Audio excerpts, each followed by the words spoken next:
Rot आखिर ये क्या है और कैसे ये वर्ल्ड वाइड बहुत तेजी से फैलता जा रहा है और हम ह्यूमंस चाह कर भी कुछ नहीं कर पा रहे क्योंकि इसे रोकना ऑलमोस्ट नामुमकिन सा होता जा रहा है। सोचो कि आपका दिमाग धीरे धीरे सड़ रहा हो, जैसे एक सेब रखे रखे सड़ जाता है।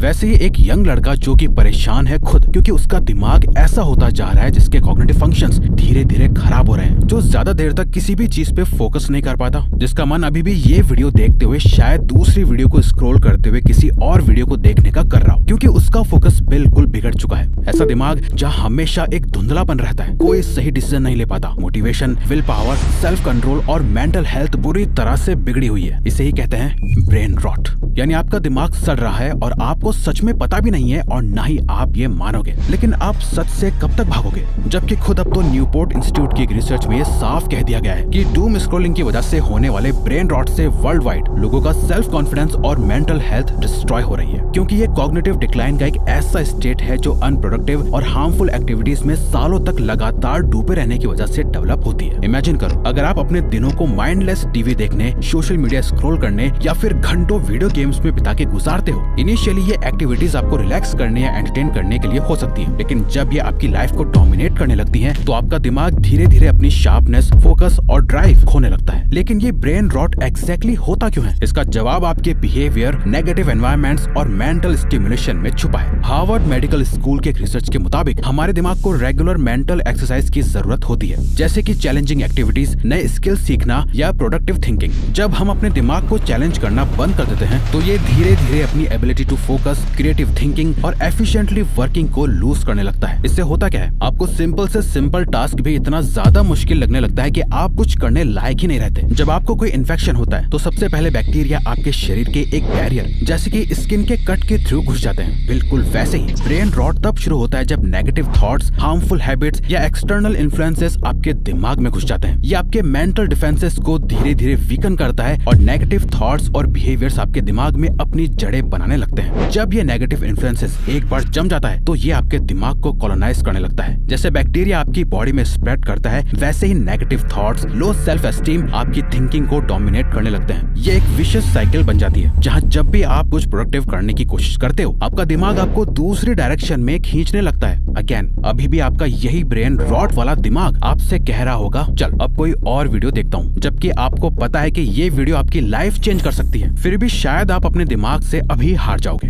अच्छा सोचो, आप अपनी पढ़ाई या काम पर फोकस करना चाहते हो, लेकिन आपका दिमाग सोशल मीडिया की तरफ अट्रैक्ट हो जाता है। और बात सिर्फ यही नहीं रुकती, ब्रेन रॉट का सबसे हार्मफुल फेस उसका अडेप्टेशन प्रोसेस है। ये अडेप्टेशन प्रोसेस आपके दिमाग को कांस्टेंट नेगेटिव थॉट से बॉम्बार्ड करना शुरू कर देता है, जहां आपकी सेल्फ एस्टीम और कॉन्फिडेंस की धज्जियां उड़ जाती हैं। जैसे आपका शरीर एक इन्फेक्शन के रिस्पॉन्स में हाई फीवर डेवलप करता है, वैसे ही आपका दिमाग नेगेटिव स्टिमुलाई के आने पर ओवर रिएक्ट करता है। आपको लगने लगता है कि आप केपेबल नहीं हो, आप लेजी हो या फिर आप सक्सेसफुल होने या कुछ भी अचीव करने के लायक ही नहीं हो। ये नेगेटिव बिलीफ्स आपके सबकॉन्शियस माइंड में गहरी जड़ें बना लेते हैं, जो आपकी क्वालिटी ऑफ लाइफ को एकदम बर्बाद करके रख देते हैं। स्टैनफोर्ड यूनिवर्सिटी की एक रिसेंट स्टडी में ये बात सामने आई है कि digital content, specially social media के ओवर एक्सपोजर, ओवरडोज और ओवरलोड सिर्फ आपके कॉग्निटिव फंक्शंस को डिक्लाइन नहीं करता, बल्कि इसका आपके दिमाग में आपकी एक नेगेटिव सेल्फ इमेज क्रिएट करने में भी सबसे बड़ा हाथ है। न्यूपोर्ट इंस्टीट्यूट ये स्टेट करता है कि जब आप सोशल मीडिया पर अपनी लाइफ को दूसरों से कंपेयर करते हैं, तो आप अपने अंदर की इनसिक्योरिटीज और कमियों को और बढ़ा चढ़ाकर देखने लगते हो। ये एक ऐसे साइकिल को जन्म देती है जहां आपका ब्रेन कॉन्स्टेंटली सेल्फ डाउट और एंग्जाइटी में फंस जाता है, जिससे ब्रेन रॉट और भी एक्सट्रीम हो जाता है। तो ये सिर्फ मेंटल फटीग की बात नहीं है, ये बात है कि कैसे आपका दिमाग आपका साथ देना छोड़ देता है, आपको आपके गोल्स और एस्पिरेशन से दूर धकेलने लगता है, और छोटी से छोटी चीज भी एक पहाड़ जैसी मुश्किल बनती जाती है। इसीलिए सबसे जरूरी बात यह है कि इन पैटर्न्स को पहचानना, उनसे छुटकारा पाना और अपनी मेंटल क्लैरिटी को वापस लेके आना, इससे पहले कि कहीं देर ना हो जाए, और चाहे आज नहीं, लेकिन ये हमारी गारंटी है कि लाइफ में आगे चलकर आप 100% पछताओगे। लेकिन इसे आज और अभी से ठीक करने के लिए आपको इसकी जड़ को खत्म करना होगा, और वो है किल द स्क्रीन।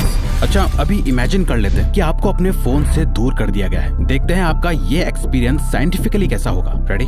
अपने फोन से दूर जाने के 1 घंटे बाद आपको उसे यूज करने की तलब उठेगी। 3-4 बार आपका मन करेगा फोन वापस लेने का, क्योंकि एक एवरेज पर्सन हर दिन 52 बार अपना फोन उठाता है। 12 घंटे बाद आप बहुत ज्यादा एंग्शियस फील करने लगोगे, क्योंकि अपने फोन को यूज ना करना एक्चुअली में आपके ब्रेन में कॉर्टिसोल रिलीज करता है, जो कि एक स्ट्रेस हार्मोन है। 24 घंटे बाद आपको फोमो होने लगेगा, यानी फियर ऑफ मिसिंग आउट। आपको ऐसा लगने लगेगा जैसे आप लाइफ में कुछ मिस कर रहे हो, जैसे एक ट्रेन छूटी जा रही है। आपका हार्ट रेट बढ़ जाएगा, आपका ब्लड प्रेशर बढ़ने लगेगा और आपकी एंग्जाइटी बढ़ जाएगी। 3 दिन बाद ही आपको कुछ पॉजिटिव चेंजेस फील होने लगेंगे। आप नोटिस करोगे कि आप प्रेजेंट मोमेंट में ज्यादा जी पा रहे हो। आपके अंदर पेशेंस डेवलप होने लगेगा। कहीं जाते हुए आप लोगों को अच्छे से ऑब्जर्व कर पाओगे, क्योंकि आपकी पॉकेट में कोई डिस्ट्रैक्शन नहीं होगी। 5 दिन होते होते आप नोटिस करोगे कि आपका अटेंशन स्पैन बढ़ता जा रहा है। अब आप थोड़ी सी ज्यादा देर तक फोकस कर पाओगे। आप अपनी पढ़ाई में, अपने काम में अच्छा परफॉर्म करने लगोगे। 5 से 7 दिन बाद आपके कॉग्निटिव फंक्शंस इंप्रूव होने लगेंगे। 1 हफ्ते बाद आप देखोगे कि आपकी स्लीप क्वालिटी बेहतर होने लगी है, क्योंकि एक स्टडी के अकॉर्डिंग स्क्रीन से आने वाली आर्टिफिशियल लाइट का एक्सपोजर सनलाइट को मिमिक करता है, जिससे आपकी ब्रेन की दिन और रात की समझ बिगड़ने लगती है और आपको रातों को सही से नींद नहीं आती।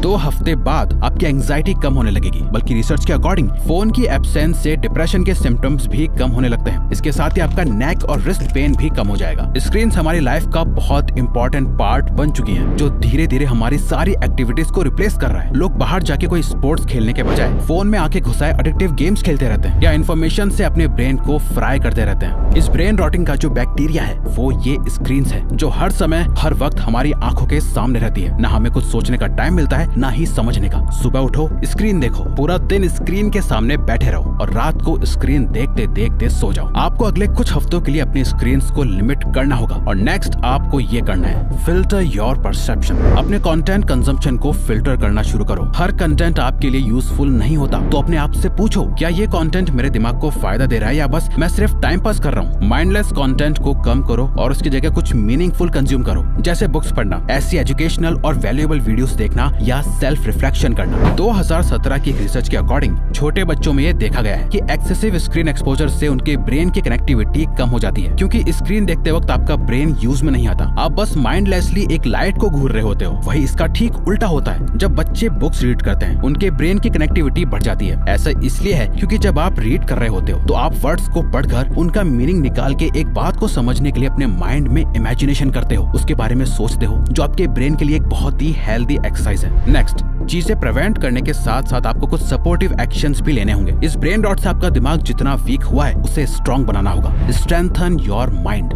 जैसे आपकी बॉडी को फिट रहने के लिए एक्सरसाइज की जरूरत होती है, वैसे आपके दिमाग को भी चैलेंजेस चाहिए। ऐसी एक्टिविटीज का पार्ट बनो जो आपके माइंड को स्टिमुलेट करे। पजल सॉल्व करो, नई स्किल सीखो या मेडिटेशन प्रैक्टिस करो। ये सब आपके कॉग्निटिव एबिलिटीज को रीबिल्ड करेंगे।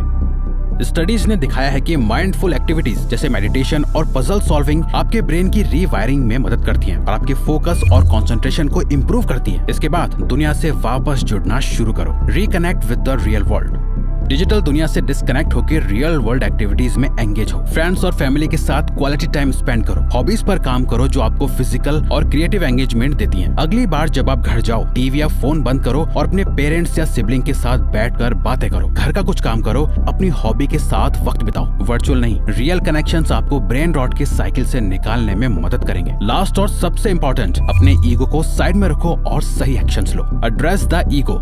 ईगो वो है जो आपको कहता है मैं अच्छा नहीं हूँ या मैं ये नहीं कर सकता। ब्रेन रॉट को रिवर्स करने के लिए आपको इन थॉट्स का सामना करना होगा। याद रखो, आपके एक्शंस आपको डिफाइन करते हैं, ना कि आपके नेगेटिव थॉट्स। इसीलिए छोटे ही सही मगर प्रोडक्टिव एक्शंस लेना शुरू करो और अपने गोल्स और एस्पिरेशंस की तरफ एक एक कदम लेके आगे बढ़ते जाओ। ये माइंडसेट शिफ्ट आपको अपने लिमिटेशंस को ब्रेक करने में मदद करेगा। ब्रेन रॉट एक साइलेंट एपिडेमिक है जो आज के डिजिटल जमाने में करोड़ों लोगों को इम्पैक्ट कर रहा है, लेकिन ये जरूरी नहीं कि आप इसका शिकार बन जाओ। इस वीडियो में दिए गए स्टेप्स को फॉलो करके आप ब्रेन रॉट के इफेक्ट्स को रिवर्स कर सकते हो और अपने दिमाग, अपनी मोटिवेशन, सेल्फ एस्टीम और कॉन्फिडेंस और अपनी जिंदगी का कंट्रोल वापस अपने हाथ में ले सकते हो। तो अगर आपको ये वीडियो अच्छी लगी तो वीडियो को लाइक और चैनल को सब्सक्राइब करके हमें सपोर्ट करो और बेल नोटिफिकेशन ऑन कर लीजिएगा ताकि आप आने वाली वीडियोस मिस ना कर पाओ। Thank you for watching.